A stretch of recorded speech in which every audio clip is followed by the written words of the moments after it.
Madame la Présidente, je tenais tout d'abord à vous féliciter pour votre élection à la tête de cette nouvelle entité Bourgogne-Franche-Comté. Même si je déplore que vous n'ayez pas accepté de serrer la main de Madame Claire, qui vous l'attendait pourtant, ça commence bien. Une élection, Madame la Présidente, qui en dit long sur l'état de vos troupes, sur cette majorité faiblarde et si fragile que vous devrez gérer pendant ces si longues années. Je fais un aparté ici pour commenter vos envolées tout de même sur la Suisse, sur le modèle suisse que vous avez vanté tout à l'heure. Vous avez visiblement, Madame la Présidente, oublié que la Suisse avait une monnaie, des frontières et ne faisait pas partie de l'Union européenne, échappant de fait aux dégâts économiques, notamment engendrés par les directives européennes. La Suisse a donc de solides atouts, Madame Dufay, pour résister à la mondialisation sauvage. La France ne les a plus. Merci l'UMPS, vous avez abandonné la France et les Français. Comment pourriez-vous aujourd'hui sauver notre région Bourgogne-Franche-Comté? Je reviendrai maintenant, même si 3 semaines nous séparent du second tour des élections régionales, je tiens ici à rappeler certains éléments qui devraient tempérer grandement l'enthousiasme et le sentiment d'autosatisfaction qui prévalent chez certains de nos collègues. Le 26 mars 2010, au sein du défunt Conseil régional de Franche-Comté, je remerciais les 64 370 francs-comtois qui avaient apporté leur soutien à la liste Front National. Mon ami Édouard Ferrand adressait lui ses remerciements aux 80 113 bourguignons qui avaient soutenu la liste Front National qu'il conduisait. Lors des élections régionales de mars 2010, en Bourgogne-Franche-Comté, 144 483 bourguignons et francs-comtois avaient donc voté pour les listes Front National. Le 13 décembre 2015, ils ont été 376 913, soit 232 430 électeurs et électrices supplémentaires en 5 ans. Si la liste UDI, les Républicains, en a gagné 73 347 entre 2010 et 2015, les socialistes, eux, en ont perdu 41 808, passant de 440 724 voix à 402 916 en Bourgogne-Franche-Comté. Et je rappelle que le taux de participation au second tour était plus important, évidemment, en 2015 qu'en 2010. Le 13 décembre 2015, la liste socialiste est certes arrivée en tête. Mais c'est une victoire à la Pyrrhus, Madame Dufay, en trompe-l'œil, à seulement 26 000 voix de la liste Front National, un Front National qui a multiplié par plus de 2,5 fois ses voix par rapport à 2010. Un Front National arrivé très largement en tête au soir du 6 décembre, à 7,5 points devant la liste UDI-LR et à 8,5 points devant la liste socialiste. Un Front National qui ne s'est pas écroulé au second tour puisqu'il a encore progressé de 74 000 voix. L'analyse objective des résultats de 2010 et de 2015 démontre de manière incontestable que la dynamique électorale est bien de notre côté. Contrairement à ce que continuent d'avancer certains politologues aveuglés idéologiquement, le vote FN n'est plus un vote contestataire, mais bien un vote d'adhésion et d'espérance.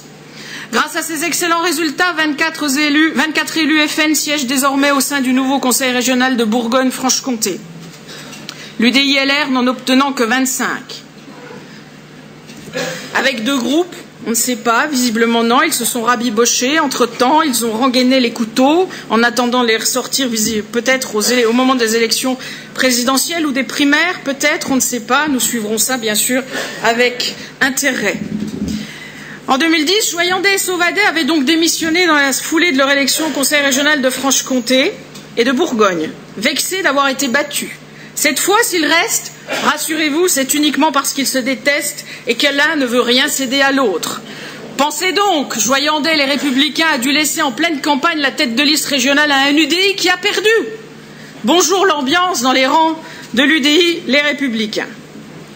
Les socialistes, eux, se retrouvent aujourd'hui à 51, avec une majorité pour le moins fragile, puisqu'elle ne tient qu'au bon vouloir de 2 PRG. Un PRG dirigé par M. Molyneux, qui a déjà fait connaître dans la presse ses exigences, une vice-présidence. Je vous suggère de lui confier, puisque vous allez donner la présidence de la Commission des finances à M. Joyandet, je vous suggère de donner la vice-présidence des finances à M. Molyneux. Au vu de la gestion de sa commune, ce serait un choix des plus pertinents. Il réclame aussi la possibilité de constituer un groupe à 2. Bref, les enchères sont en train de monter, Madame Dufay. Mais peut-être sera-t-il finalement le candidat PS-PRG, lit-on dans la presse, lors de la législative partielle dans la 4e circonscription de Côte d'Or. Je n'ai d'ailleurs pas entendu M.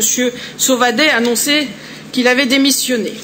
Ah, les petits arrangements entre amis sont encore à l'ordre du jour. Mais rassurez-vous, Madame la Présidente, les élus UDI, les Républicains, sauront vous apporter un soutien franc et massif durant cette mandature, comme ils l'ont fait d'ailleurs depuis 2004. Car, sur le fond, entre le Parti socialiste et les Républicains et l'UDI, vous êtes d'accord sur tout.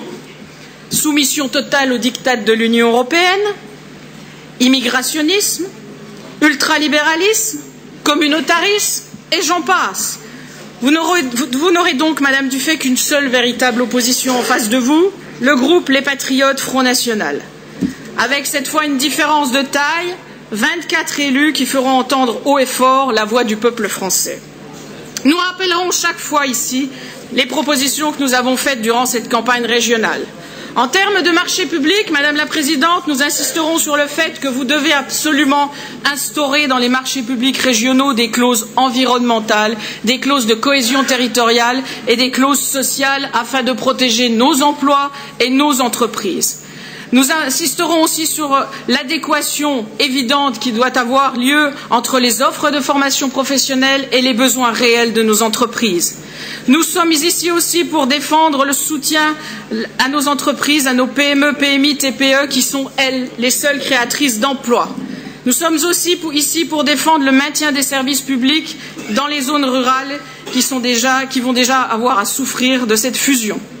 Nous défendrons ici aussi le manger français dans les cantines de nos établissements publics régionaux et de nos lycées, afin de faire travailler nos agriculteurs, la production locale et de mettre en place des circuits courts. Nous veillerons aussi à ce que les dépenses de communication, les frais liés au déplacement des élus n'explosent pas durant la mandature. Nous veillerons aussi à ce que vous ne fassiez pas exploser les charges de fonctionnement en embauchant à tour de bras. Nous veillerons aussi, Madame la Présidente, et nous serons les seuls à lutter ici contre le communautarisme et toutes les mesures que vous pourriez prendre dans ce sens. Nous serons, vous l'aurez compris, particulièrement vigilants. Nous n'accepterons aussi, Madame la Présidente, et je vous le dis très solennellement, aucun déni de démocratie. J'ai lu avec attention votre texte pour la présentation de votre candidature. Vous avez donc affirmé dans votre déclaration de candidature vouloir lutter contre, je vous cite, toutes les formes d'injustice et d'inégalité. Eh bien, Madame Dufay, le vivre ensemble va consister pour vous à apprendre à respecter les 24 élus du Front National. J'attends donc que vous proposiez aux élus de mon groupe des places au sein des organismes, des conseils d'administration des lycées et des organismes extérieurs. Il en va de votre crédibilité, Madame la Présidente, parce que les paroles, c'est bien, les actes, c'est mieux. Vous ne pouvez pas mettre au banc 376 000 électeurs, presque 377 000 électeurs du Front National et balayer d'un revers de main 24 élus FN au Conseil régional de Bourgogne-Franche-Comté. Alors oui, Madame la Présidente, nous serons vigilants, nous serons la seule opposition et nous saurons faire savoir, évidemment, les positions que vous prendrez. Je ne m'inquiète pas pour l'avenir, Madame la Présidente, parce qu'au vu des résultats que je vous ai annoncés au début de mon intervention, je crois que dans 6 ans, l'heure du Front National sonnera. Bravo.